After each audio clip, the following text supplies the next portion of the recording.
Good morning बच्चों, बैठ जाओ। कैसे हो बेटा? कल तक जो पढ़ा एक्टिविटी कराई कैसी लगी? शाबाश बेटा, बहुत अच्छा। कुछ पढ़ना चाहोगे? ठीक है, तो आज मैं आपको आकृति बनाना बताऊंगी। क्या बताऊंगी? आकृतियों की पहचान, आकृति बनाना कैसे होती है ना, जैसे आर्क कैसा होता है, त्रिभुज कैसा होता है, कैसे होता है, ठीक है बेटा, है ना? अभी रुको, अभी बताती हूँ। लो, अपने पेजों में करना, उतारना, ठीक है?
मैम मुझे कवरेज पेपर फाड़ दिया।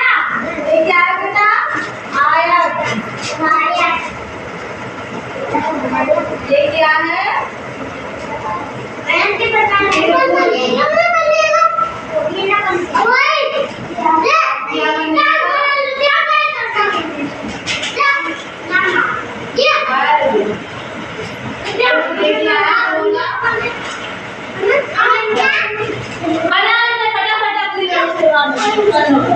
बेटा एक जगह बैठ के बोला।